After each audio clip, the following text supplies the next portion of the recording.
Ladies and gentlemen, welcome to It's Rainmaking Time. This is Kim Greenhouse. I'm so delighted today to have the chairman of GoldMoney, James Turk, here today.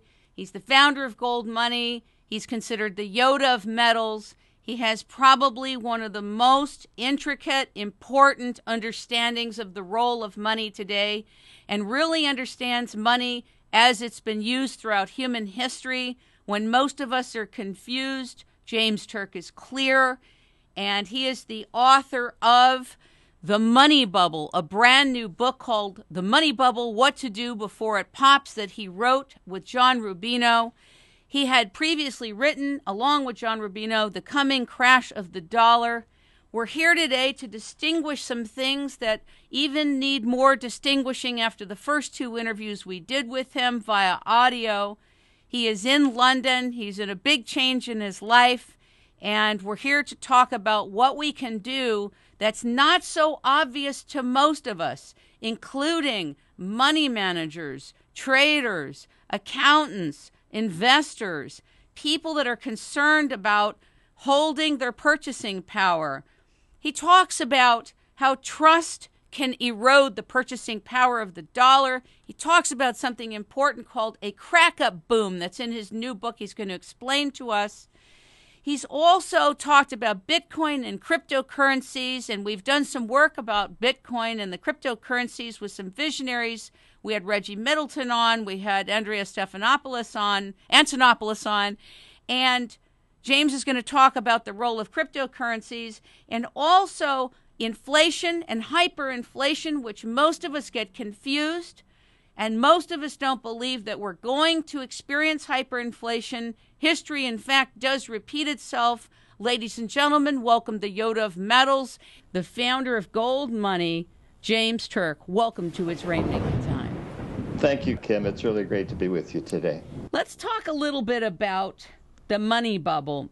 You seemed way more bold in this book, way more willing to call a spade, meaning you've always been honest, but you seem to have, like, you're pulling out all the stops, both you and John Rubino, and you're really naming names of what things are and what we need to pay attention to. Did something change in you as a steward in the financial industry from the coming collapse of the dollar to the money bubble? What happened to you that you're able to distill things and call names of who is doing what and what it really is? Well, I think it's really been just the passage of time. The coming collapse of the dollar came out in 2004. And in that book, John and I had two basic themes. One is to buy gold because it was good value and in fact, undervalued. And secondly, to bet against the housing bubble, shorting stocks, shorting things like Fannie Mae, and et cetera. And we expected an event like 2008. But the outcome that occurred in 2008 isn't quite what we thought. We thought that the financial system would implode because of all of the speculative positions that had been taken, because of all of the debt that had been accumulated. The debt really couldn't be serviced. But in fact, what happened is that at the last minute, the system was kept together by this unprecedented amount of money printing that the Fed has done over the past few years. So, looking over the past couple of years since 2008, back in 2013, when the gold price started falling earlier in the year, I basically stepped back and reevaluated all of the core ideas in the book, all of my core premises as to why I think we're in a long-term bull market that's going to continue. And John and I started speaking about it, and we thought, well, okay, this is a good opportunity to do another book, bring the people up to date as to where the situation is financially, what the monetary system looks like, and why 2008 didn't quite bring about the collapse of fiat currency as we expected when we wrote The Coming Collapse of the Dollar 10 years ago. So what we've done is we've written this book called The Money Bubble. It's got a lot more information that didn't appear in the first book, and obviously everything is up to date. We did it mainly in the last 4 months of last year. The hard copy came out in January of this year, so it was really quite a quick process to get the book from our heads into paper. You talk about the distinction as a core distinction between financial assets and tangible assets. And most of us think, well, that's obvious. We know what that is. But we don't really operate like we know what it is. And if we did, most of us wouldn't be so invested in financial assets. And my question to you is, aren't banks really carriers and investors in mostly financial assets on the back end? So when we think we're visiting on the retail end, in fact, we're not at the same bank, are we? Yeah, banks really aren't what banks used to be. Banks have basically become, hedge funds. And I'm referring here to the large money center banks, not necessarily the community bank that you have down the street, which still is providing banking in a traditional way. But the big banks have become hedge funds. And the point you're making about financial assets and tangible assets is important because wealth comes in these two different forms. Tangible assets are, of course, things like houses, farmland, timberland, mines, oil wells, factories. And then financial assets are promises of one sort or another. And all of these promises have counterparty risk. It's the risk that the promise from the person who's making that promise cannot be fulfilled. Or they don't have the financial capacity to fulfill it. And you have to distinguish between financial real wealth and financial assets because during we have operating in our economy what's called the boom-bust cycle. In the 1920s you had the boom, 1930s you had the bust, 50s and 60s you had the boom, 70s you had the bust, 80s and 90s you had the boom. And since the collapse of the dot-com bubble back in 2000, we've basically been in the bust. And this bust still has a way to go. But when you're in a bust, in order to manage your portfolio properly, you should be focusing on real wealth, tangible assets of all sorts, and avoiding financial assets because a lot of promises are broken, as we saw in 2008, and as we're likely to see again in the not-too-distant future, probably within a year or two, I would think at the latest, a repeat of 2008. So, to protect yourself during the bust, you want to be focused on real assets. During the boom, yes, it's okay to accept other people's promises because during the boom times, as money is being printed by the central bank and the commercial banks, you have these illusions of prosperity that all is well and the boom is never going to end. But this is a function of fractional reserve banking of the banking system, where they continue to lend and lend and lend until the banks become over-leveraged, borrowers become over-leveraged, and you have the bust. That's what happened in 2000, and we're right at that situation again. That there's too much debt in the system. It's only being serviced because interest rates are at or near zero. But what that's doing is it's breaking the back of our capitalist system because savings and the accumulation of capital through savings is an important component of it.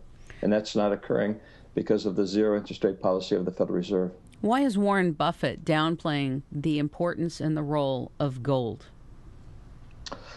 That's a good question. I've written about it. Obviously, he knows what his father had said, that there's a role to play, an important role that gold plays in the society. In fact, there was a speech by Howard Buffett, who was a representative from Omaha for 4 terms in Congress. He gave the speech back in 1947, and he noted in that speech how gold had been confiscated by Mussolini in Italy, Lenin in Russia, and Hitler in Germany. He didn't say that it had been confiscated by Roosevelt as well in the United States. Obviously, he was being polite. But in that speech, he made the point that, gold and a free society and sound money are very much dependent upon one another, because if you have money that can be created out of thin air, which is what governments do, they will use that money in ways that is not necessarily what the people want. And a good example of that is in 2008 during the financial collapse. And the proposal for the bailouts were made. 80% of the American population knew that was a wrong solution. But because they could not control the monetary system and they couldn't control their representatives through the voting system, as Howard Buffett explained in his speech, the bailouts were made against the will of the American people. So in order to have a proper relationship, and this is, again, Howard Buffett, in order to have a proper relationship between the people and the government, you have to have sound money where people control the money, and we don't have that anymore. Now, why Warren Buffett has gone, in a way, or he's ignored the teachings of his father, I really don't know. But he wields a lot of power. People listen to him. And what's interesting, sorry to cut you off, but it just seems strange to me that people look to him for financial guidance and wisdom and you know, somebody, quote, in the know. Why would he underplay the critical nature of sound money? I don't get it. I don't get it. It's bizarre. Yeah, I don't get it either. But, you know, even more critical, by telling everybody to invest in stocks for the long term, he's ignoring an important point that his father focused on, that in our society, there's a difference between investing and saving. You know, investing is taking your hard-earned capital and putting it at risk in some kind of an investment, be they shares in a company or whatever. But savings is the accumulation of capital itself. And in a capitalist society, this accumulation of savings is an important component. You know, it's the middle class that provides the balance of the savings, or the bulk of the savings, and the bulk of the labor in order to make the capitalist society work. And it works in a way that everybody's standard of living is raised. And, you know, we've moved away from that, and, you know, that's why you get these complaints about the 1% on Wall Street. You know, they're benefiting from everything, but Main Street is not benefiting. And I think this is true, because if you look at the economy is still doing terribly. Wall Street's been bailed out. But there are less people working in the States today than there were back in 2007. So until you get a growth in employment, you're going to have a poor economy, because after all, the economy is people working, saving money, and spending, you know, what they don't save. And that's today. That formula of a basic capitalist society is being disrupted by the extensive government intervention we're seeing at all levels, at the federal government and through the Federal Reserve. When you think about the fact that we've been in a debt-based system for, over 50 years, and we're in a liability-based system that we are relating to as money, it, to me, is part of the reason that most of us don't look at gold or the accumulation of gold as something that's so important that it is its own savings account. In other words, it's a capital accumulator. It's something that allows us to retain our purchasing power. But purchasing power, for some reason, is not translated in the schools in economics. Otherwise, don't you think that our financial analysts, our financial teachers, our mentors, our advisors would be advising clients that not only is the number that is accumulated important, but the purchasing power that flows with the numbers? Do you agree? Yeah, I agree 100%. You know, in order to accumulate wealth, you have to actually, to measure that accumulation of wealth, it's the purchasing power of money, or these units of wealth that you need to use in order to determine, you know, whether you're becoming more wealthy. And the problem with currency today is the purchasing power is constantly changing. It's trying to, you know, measure, as the saying goes, a piece of cloth with a ruler that's constantly getting shorter and shorter. It just doesn't work. When people look at gold, at buying and accumulating gold, because of the confiscation in the United States, a lot of people are reluctant to have it. Other people say, don't put gold in a storage facility. Don't put it offshore out of the United States. You may never be able to get a hold of it. And a lot of people have very passionate feelings about both. One is, it's not near me. The metals aren't near me, therefore I don't have control of them. But what a lot of people forget is the confiscation of the United States, where the gold was taken. And so one part is a psychological thing, which is, it's not near me. My bank's near me. You know, the money's near me, but it's not our money. There's capital controls happening on the banks, and the reality is we're not really working with anything but a debt-based, liability-based system that's out of control. So what do we have? What does it mean when my bank, Chase, tells me I can't move my money out of the bank past a certain point? Is it my money? Whose money is it? And in fact, what I'm referring to is, it's not even money. So what is it? Yeah, you've actually raised a number of good points, and a couple of actually questions are in there need to, I think, be answered. You know, first of all, you're talking about gold, and it does invoke an emotional response in people. You know, why this is so, I'm not really sure, but, you know, obviously it has something to do with human nature, and also, you know, what people read through the mainstream media as to what gold is. But up from the creation of the Constitution and the Coinage Act of 1792 up through 1971, gold and silver were the backbone of our monetary system, of the American monetary system, and it worked very well. There were problems with the fractional reserve nature of the banks that caused the booms and busts, but the booms and busts back then weren't as bad as what we've experienced since the creation of the Federal Reserve in 1913, and then the elimination of any link to gold and the discipline that gold imposes on governments when that link was broken in 1971.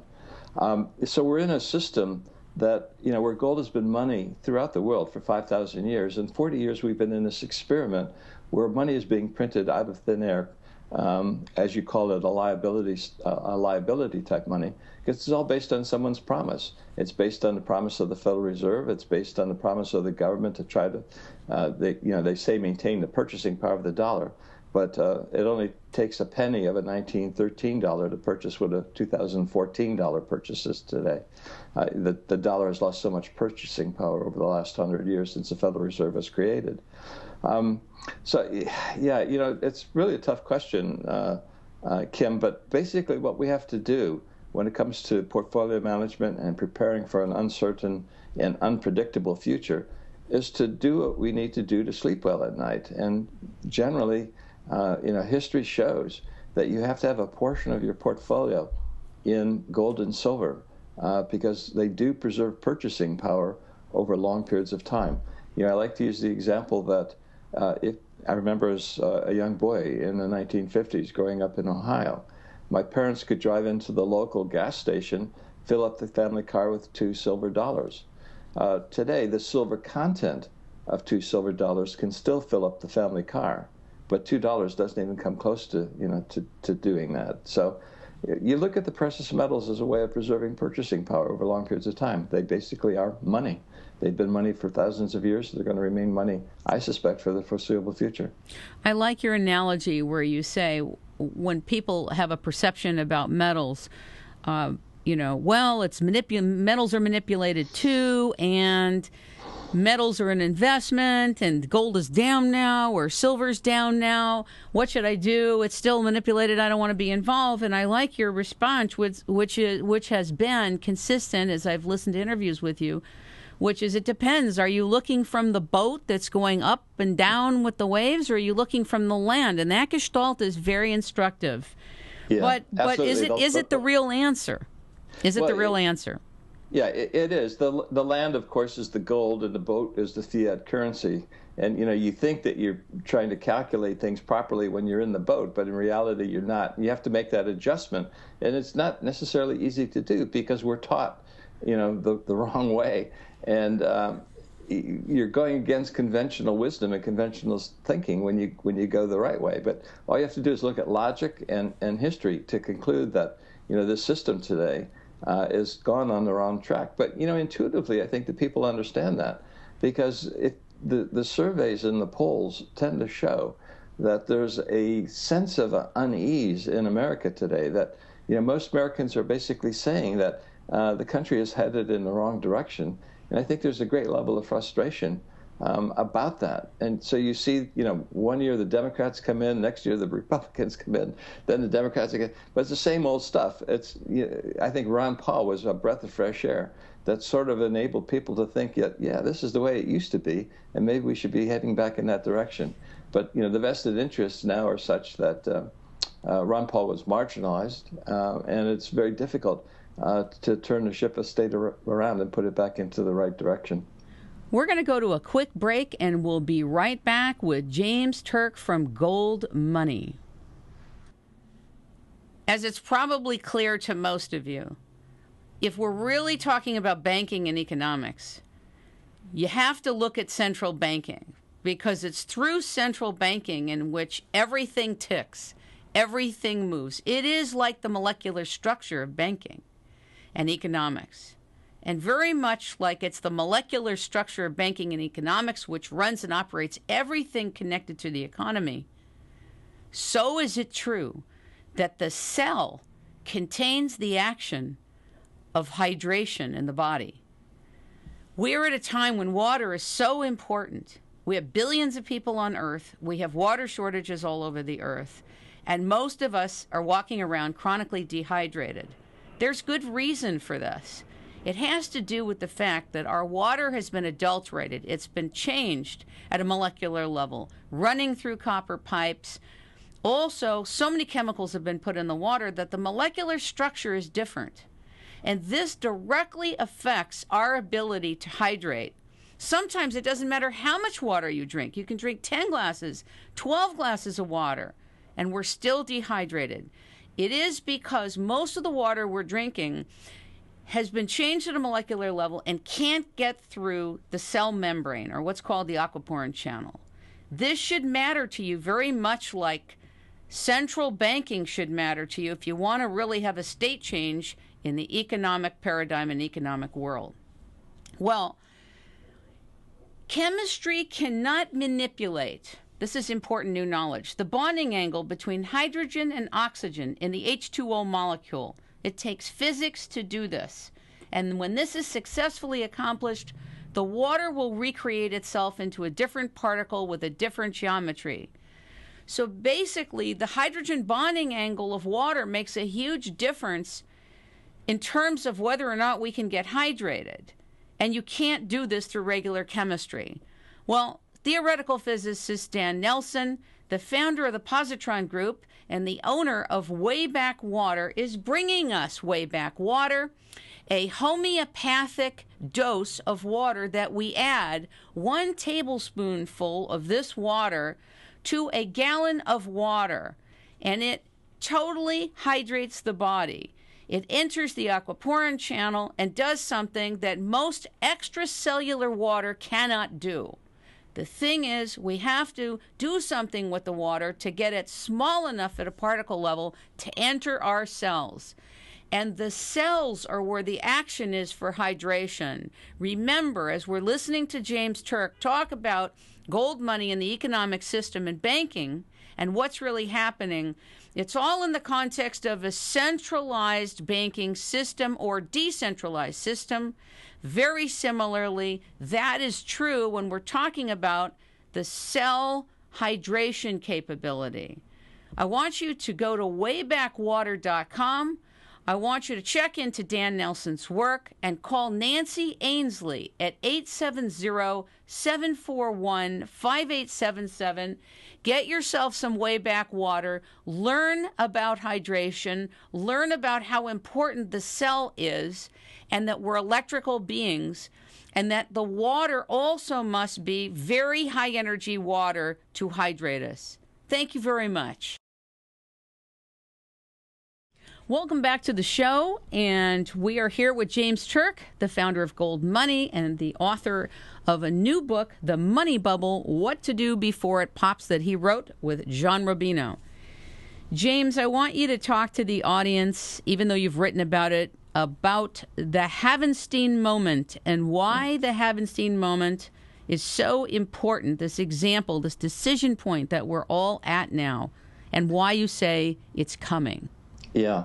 Rudolf Havenstein was the head of the Reichsbank, which was the central bank in Germany in the 1920s. And he was the guy who presided over the German hyperinflation. You know, we've all seen these pictures of people moving wheelbarrows around of paper money, where the currency was ultimately destroyed, and the middle class of Germany was ultimately destroyed because savings were destroyed.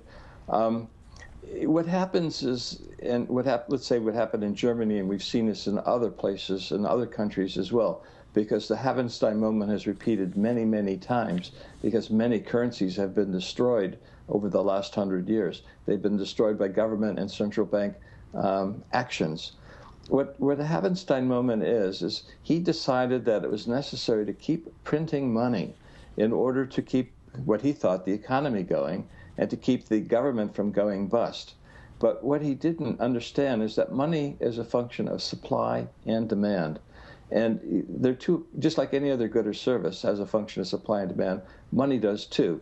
We tend to ignore the demand for money and talk about only the supply. And this is what the central banks talk about when they say M1, M2, or M3, the total quantity of dollars outstanding or the total quantity of euros outstanding. But the demand for the currency is just as important as the supply, and in many respects, it's even more important. What a Havenstein moment is that regardless what the central bank is doing, whether they're printing too much or not, a Havenstein moment occurs when the demand for the currency starts falling. And my view is that I think we've already seen the Havenstein moment for the dollar in the sense that the super rich get it. If you look at what's going on in the collectibles market, if you look at antique cars, if you look at real estate in places considered to be safe havens, like here in London or perhaps Singapore, prices are going through the roof. The super rich are dumping their dollars and their euros and yen, because this is a problem that's affecting all the currencies of the world. And they're going into things. They're moving out of financial assets and they're going into things. They're moving out of paper money. They're moving out of currencies and going into things because they recognize it's better to own a work of art than it is to have $1 million sitting in a bank account, because the dollar is on this, it's on this path to destruction. So what's happened here is that the Havenstein moment, I think, has already occurred. The demand for the dollar is falling, but it's not yet hit the middle class. The hyperinflation and the currency collapse occurs when everybody gets it, not just the super rich. And I think that when everybody gets it is going to happen in the not too distant future, because all of this money printing, not just by the Fed, but by all of the central banks around the world, is no different than what Havenstein was doing. The currency appears differently. It appears as units of account in a bank account rather than paper currency circulating in commerce. So it appears differently, but it's basically the same thing. And instead of calling it money printing, today's central bankers call it quantitative easing. That's a very long, elaborate thing for such a fraudulent body of work, isn't it? Sounds so clinical. Yeah, they're very creative in coming up with things that make it sound good and causes people to be misled instead of looking at really what the process is involving. They think, oh, okay, these guys know what they're doing. But the reality is what they're doing is they're serving their own interests. We saw, again, I keep going back to the bailout in 2008. They're serving their own interests. They bailed themselves out. Instead of what should happen in a capitalist society, Joseph Schumpeter, the great Austrian economist, came up with the term creative destruction. You make decisions, and if the decisions are a good decision, you prosper. If you make the wrong decision, you ultimately should go bankrupt. What happened in 2008 is we saw that Ford Motor had made the right decisions, and they didn't need a bailout. But instead of General Motors, which made the bad decisions, failing, it was bailed out by the government. And, so again, it's an example of how the capitalist system is being destroyed. The focus is on status quo rather than growth and development and new wealth creation. You say on page 63 of your book, the face value of all derivatives outstanding in 2013 was about $693 trillion, or near 10 times the size of the entire global economy. You then say the total number of derivatives is still growing, so it's soaring. And so to give a sense of the magnitude of this, you say that Deutsche Bank, for example, has 20 times the size of the German economy of derivatives. Mm-hmm. So if this is a function, it's a destructive mechanism that we know is responsible for the entire instability of the banking system and the economy, what does this mean if a bank like Deutsche Bank and other banks are this heavily loaded in derivatives?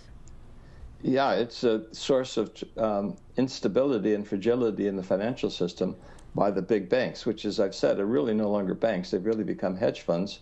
They're playing not only with their capital, but they're playing with other people's money as well, which is, all of the money that people have on deposit in this banking system.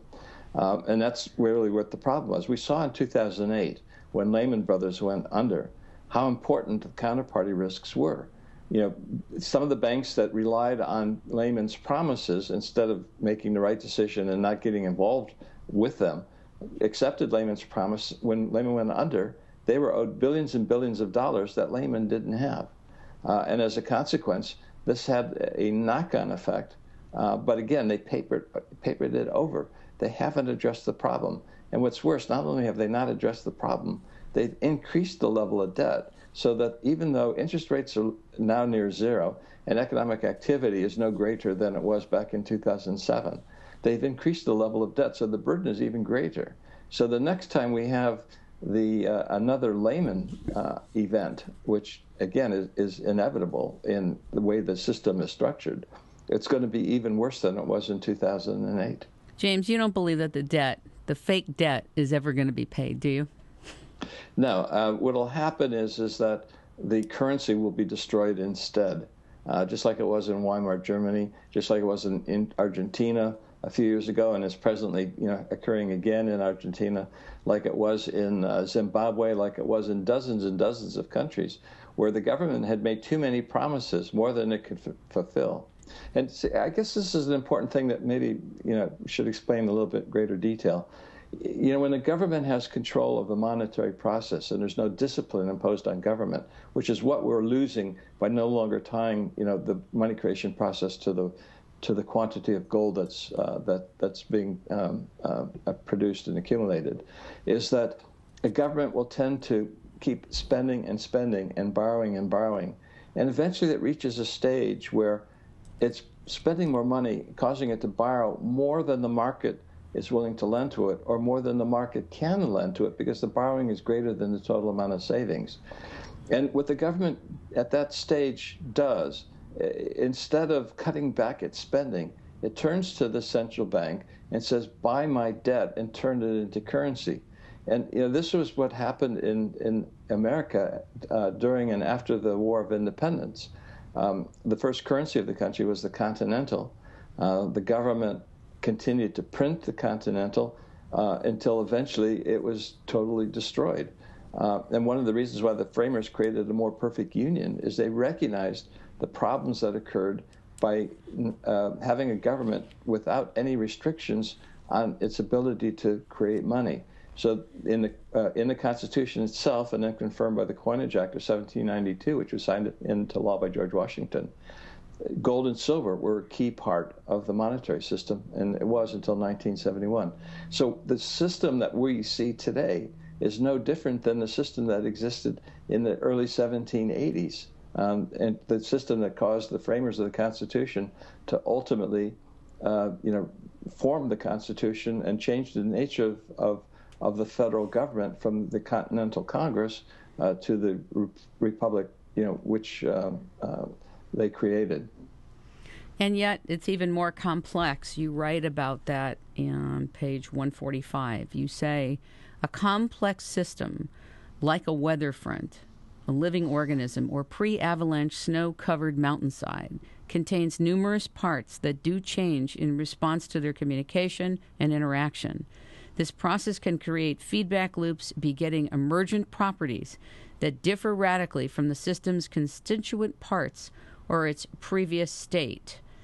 So, and then you give an example. Think of a tropical depression becoming a Cat 5 hurricane overnight, and you have a sense of the power and potential instability of a complex system. There is something interesting to me about the fact that there is this perception, it's an energetic perception, that nothing will happen to our dollar here. Is it national pride? Is it denial? Is it complete ignorance? What is it? It's probably those and other things that we can't even imagine. But I think it's driven by this blind faith in government that's developed over the past several decades. I've seen it. I'm in my mid-60s, and I've seen it develop over my lifetime. That people just have this mythical, misguided, in my view, blind faith that government's always going to do the right thing, but they don't. Government is run by human beings. Human beings are by nature limited and make mistakes. I mean, no one is perfect. And I think this point about the complex society, it's really just the interaction of millions and millions of people in economic activity, going about our daily lives as we seek to, improve our situation in life and make certain that, our futures are okay and that of our children will be okay. But it also makes the point that central planning is a failed activity. And we know that from the Soviet Union. We saw what a disaster the Soviet Union was, central planning just doesn't work. It's impossible to expect that a few guys sitting around a Politburo table can make decisions for individuals choosing to make decisions for how they want to live their lives. And the Federal Reserve sitting around its table is no different from the Soviet Politburo. It's ridiculous to think that central planners in government can know better for you and me and each individual than we ourselves know. So by controlling money and controlling the economy, they are in effect controlling each and every one of us. I want to talk. I should say, Kim, trying to, because at the end of the day, human nature will win out, and we'll do what we want to do, regardless of what the government says you need to do. And that's what free markets are all about, or what governments will call black markets. But it's basically individuals voluntarily cooperating with one another. No force involved, as is always the case when governments are involved. It's just individuals voluntarily cooperating with one another to improve their situation in life, as they go into the marketplace to fulfill their needs and wants. I relate to you in a particular way. When you say you're retired, the thing is, I don't feel you're retired. You're about as retired as the ocean. You are not retired. There's no way someone with that mind and that spirit is retired. So I have a question for you about Germany and the gold that Germany never got back. We talked about this before in our earlier conversation. And here's the thing. If gold is so peripheralized to the American people, why do our banks hoard it and not give it back to the German people? Yeah, that's really a good question. And it should make everyone think. Why has the U.S. encouraged other countries to sell their gold, but why has the U.S. supposedly never sold any of its gold? Since the last attempt to control the gold price back in the 1960s. I guess there's a bigger question that we have to ask ourselves here, Kim. Is the gold really there? If the gold was really there, why don't they deliver the gold that supposedly they're holding for Germany instead of keeping it? They might be keeping it because they think possession is 9/10 of the law, and they don't want to give this gold away, even if it's German gold, in case they need it to reconstruct the U.S. monetary system when the money bubble blows up. But one would think that if the gold was there, they should return it to Germany anyway. So there's the possibility that the gold isn't there. I mean, it's just another indication of how things have changed. But have they really changed, or are we just in the exponentiated expression of what started when the Federal Reserve came in? Aren't we in the full-blown expression of it? I mean, criminality is criminality. Seizure is seizure. They seized the country. They actually created a fake form of money. They confiscated gold. They took over the system. They centralized banking. And then on the back end of the banks, they have this financial fraud, financial terrorism going on. And one of the things I thought was interesting also in your book is you acknowledged nobody goes to jail. So we know this thing is rogue. It's rogue. The writing's on the wall. We're in a rogue system. So in a rogue system, anything goes, doesn't it? Yeah, it does. And you're absolutely right. I was going to say that it's changed compared to what existed under the classical gold standard that was in place up until the beginning of the First World War. Under the classical gold standard, there was a rule of law that neither government nor politicians nor individuals were any different. There was a level playing field that everybody was judged by the same rules, the same laws. That's gone. There's no longer a level playing field. The playing field has been tilted by the government in its favor to the disadvantage of the individuals. And, that's hurtful to the individuals. It's hurtful to them to individuals who want to live their life, as free individuals. But what we saw in the 20th century was a century of fascism. And I go back to the gold confiscation issue again. Lenin confiscated gold, Mussolini confiscated gold, Hitler confiscated gold, Roosevelt confiscated gold. Now it may seem strange to throw those four politicians together and group in one, but they all had the same incentive. They all had the same objective. They all wanted to increase the power of the state and take the power away from the individual. And the way to do that is you confiscate the gold, because gold is really what controls government. It's not vote. It's a sound money system that can really control government. This is the point of the Howard Buffett speech back in 1947. We're going to go to a quick commercial, and we'll be right back with James Turk, the founder of Gold Money and the author of the book, The Money Bubble, What to Do Before It Pops. Stand by. I can present anything. I don't care what it is. I can contextualize what you've got. I can introduce what you've got. I can open the space for what you have. I can create receptivity in an audience. And I can introduce whatever it is that's important to you. Whoever you are, a great steward in your industry, doing something very important that has to get done.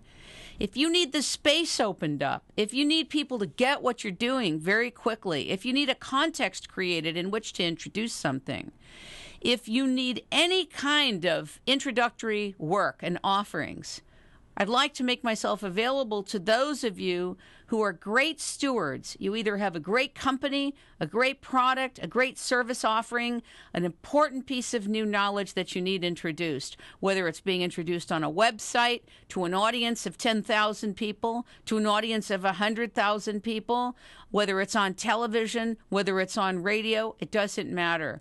I'm opening up the space and letting you all know that if you would like me to introduce you or your body of work, feel free to call me at 626-398-8652. I'm Kim Greenhouse, and I can introduce what you've got. Thank you very much. Welcome back to It's Rainmaking Time. We're here with James Turk. And James, I want to talk to you about your involvement with cryptocurrency, why you're in it, why you are now an advocate of cryptocurrency. I'm in shock when I heard you talk to Max Kaiser about this transition mentally and energetically into this platform. We did a piece on Bitcoin with 4 Bitcoin stars, and we want to hear, why is James Turk turned? Yeah, well, it's not that I don't like gold anymore or anything like that. I just look at cryptocurrencies as a technological innovation. I like to distinguish between money and currency. I view them as something different. Money is a mental tool that we use for economic calculation. Currency is what we actually use when we go into the marketplace to buy goods and services. And if you look at the history of currency, it evolves. It becomes more efficient. And that's a good thing, because if you can eliminate the impediments or the costs of transacting with one another, that creates more opportunities for commerce. And that's a good thing, because the more opportunities for commerce we have, the more opportunities for people to work and raise everyone's standards of living. So over time, currencies have evolved. They evolved from just weights of metal to coins with milled edges, so you can see whether a currency is clipped or not. Another technological innovation was paper currency, which circulated more easily and efficiently than large weights of metal. Then you had checking accounts, then you had wire transfers. Then in the 1950s, you had plastic cards, which enabled the currency to circulate through pieces of plastic. Then you had, what we've done in Gold Money, digital gold currency, and now you've got cryptocurrencies.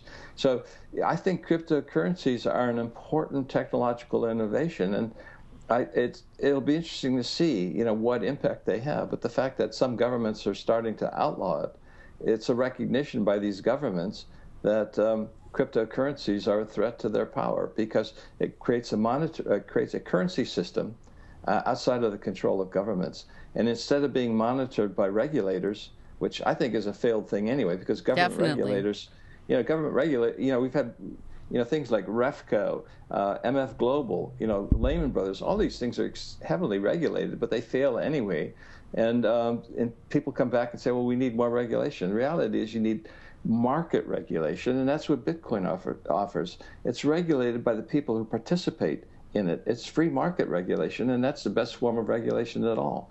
And if Bitcoin is ultimately supplanted by another cryptocurrency, again, let the market regulate it by using it or choosing not to use it. That's what I think is good regulation. So cryptocurrencies, I think, are here to stay. I think they are complementary to precious metals. Just like paper back in the early days was complementary to precious metals, in that it was easier to move a large amount of metal around by giving paper instead of actually moving the metal. Similarly with cryptocurrencies. But, so I'm still obviously a gold advocate and believe gold is money. But cryptocurrencies are an opportunity for precious metals to circulate more efficiently, particularly in the way commerce works today. The online environment is so important to commerce. And none of the national currencies circulate efficiently because there's always payment risk associated with it, and there's a lot of expense associated with it. An online merchant who uses a Visa or a MasterCard could end up paying 3 to 5% of revenue to a card provider, whereas cryptocurrencies are essentially next to nothing in terms of cost. So if you're an online merchant, I think you should be looking at cryptocurrencies. I really do.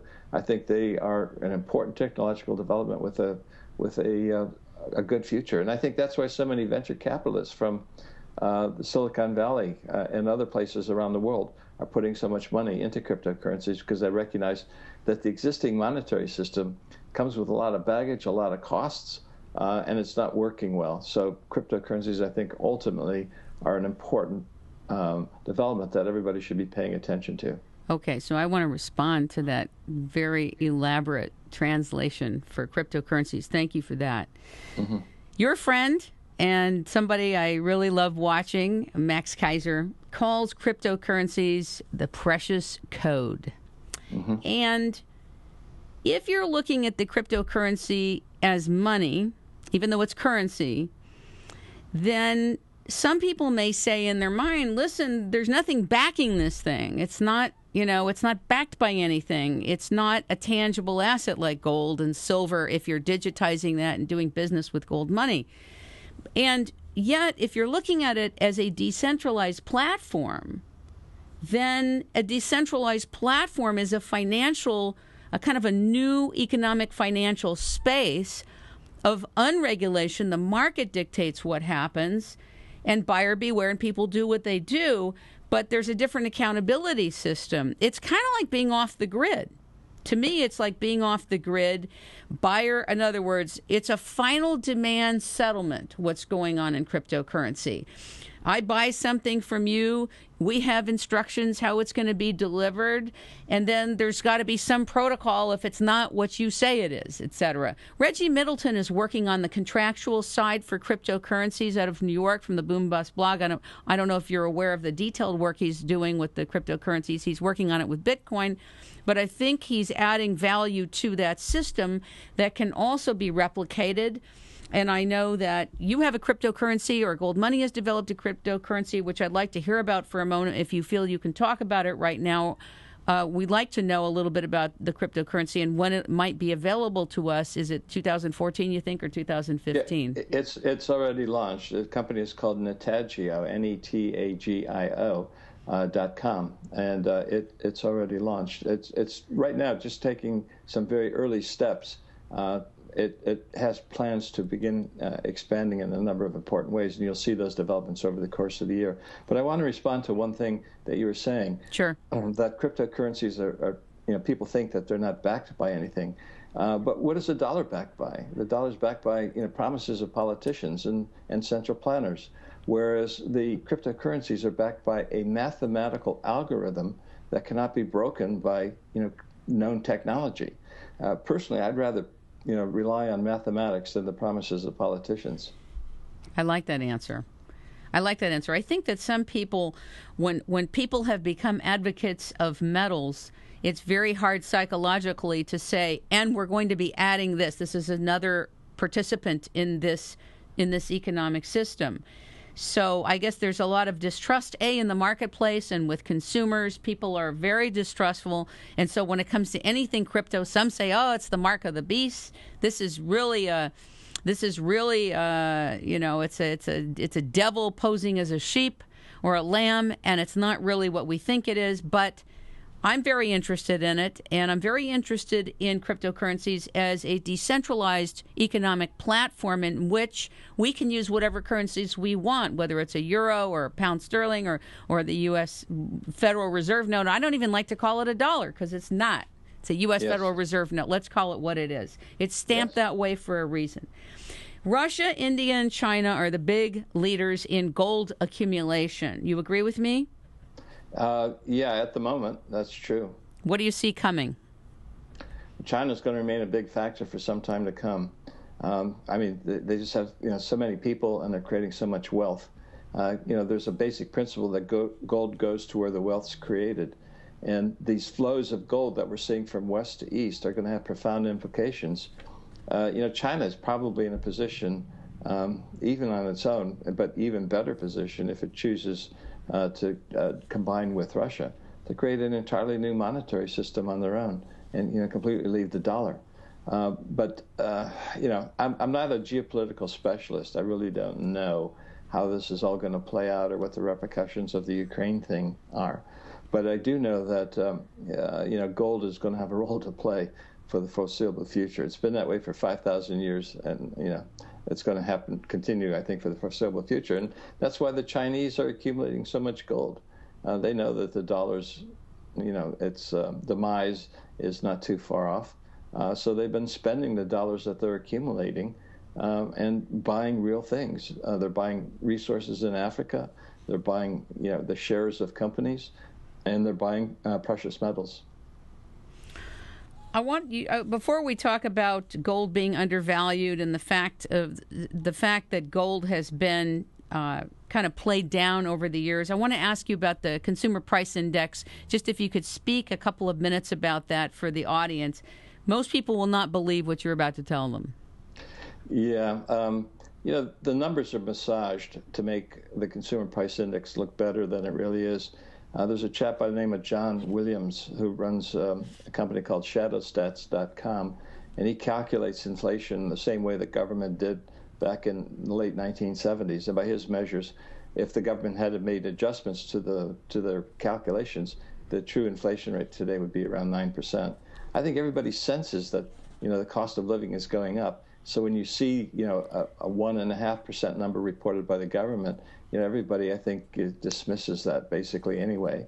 That's a bigger issue here. And as we wrap up, I think we should focus on this, that there's a distrust in institutions that's occurring, and I think that has potentially scary implications for the future. We live and work in a society where people trust one another, where there's confidence in other people's promises, and that's, I think, being called into question by what's happening today at so many different levels. So we focus on this in the book. We explain how in order to make inflation look better, not only is the government massaging numbers, but when you buy a box of cereal today, there's less cereal but the same price.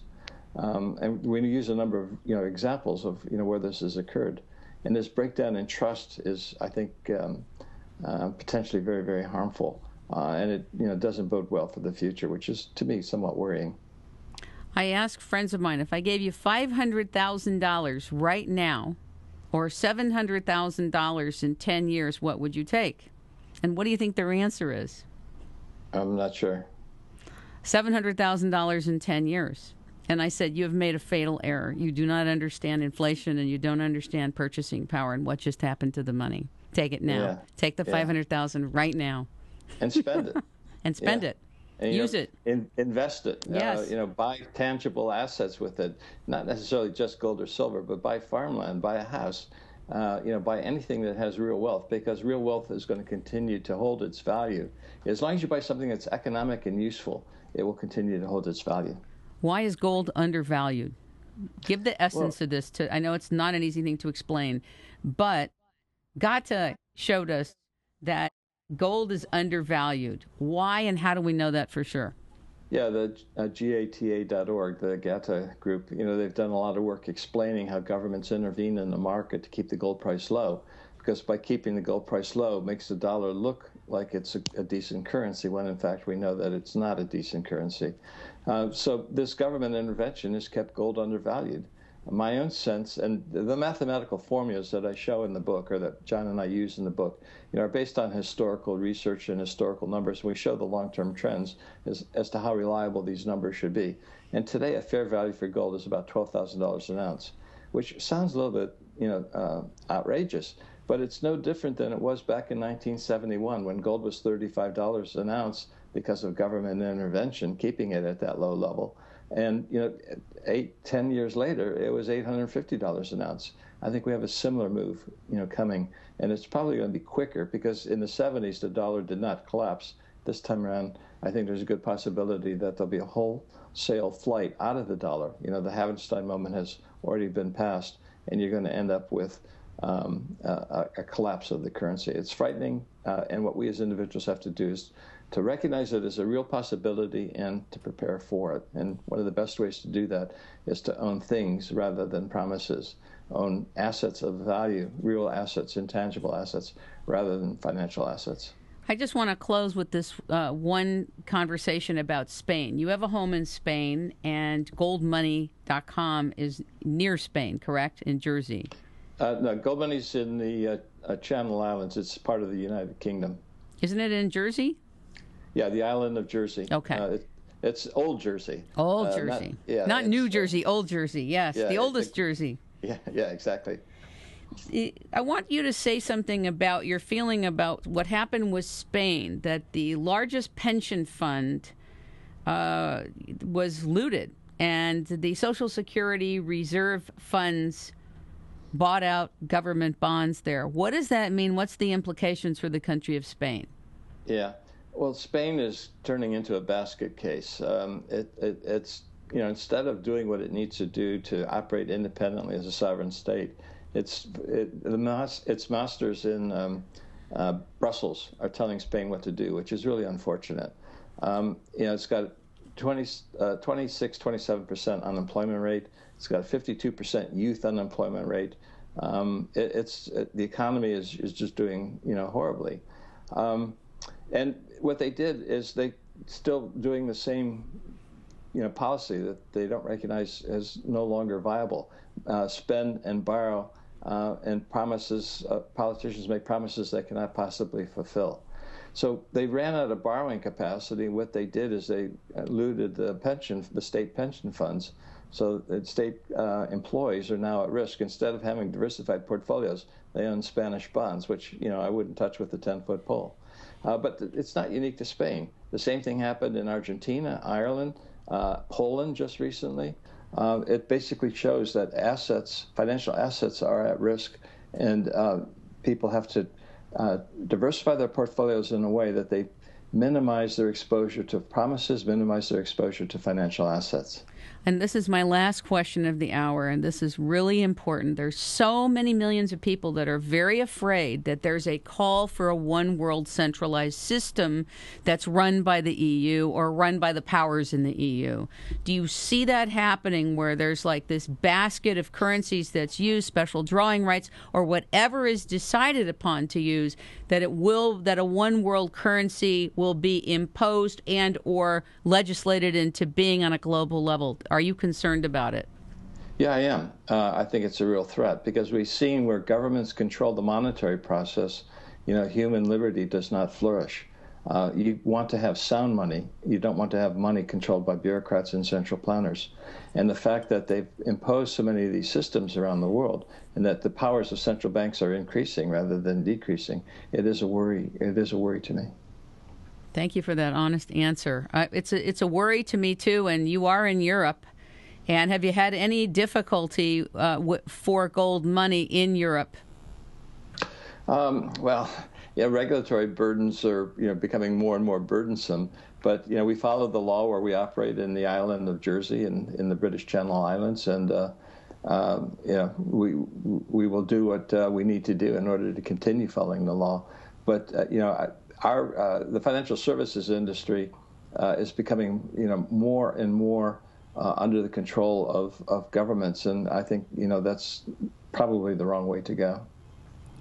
Do you have a vision for what's next for the world in terms of Natagio, and what does Natagio mean? It's a combination of net for the internet and agio, which is a term for the foreign exchange trading. Ooh, very nice. Do you have a vision for Natagio and Gold Money? Parallel systems, but interconnecting? Yeah, well, yeah, I think they are complementary to one another, as I was explaining before with cryptocurrencies and with precious metals. Cryptocurrencies are a new way to deliver, make a payment. But gold will always be money. At least it will be money for the foreseeable future. Ladies and gentlemen, we have been talking with, learning from, and listening to the founder of Gold Money, James Turk. He's also the author of the book, The Coming Collapse of the Dollar, with John Rubino. And the new book, The Money Bubble, What to Do Before It Pops, is out. Please pick up a copy and read it from cover to cover. James, thank you so much for joining us from London. And for those of you who would like to sign up with Gold Money, we have an affiliate code on its Rainmaking Time. Please give us your business and Gold Money your business and go to our affiliate code on its Rainmaking Time and sign up. We do get credit for that. And I really want to support your work, James. I've learned a lot from you, and I really appreciate you and the stewardship and the humility that you have in a very complex and almost obtuse environment in the world. Thank you so much. Thank you, Kim. It's been great speaking with you. It's Rainmaking Time. It's Rainmaking Time. Look out, it's Rainmaking Time. Thanks, James. Thanks, Kim.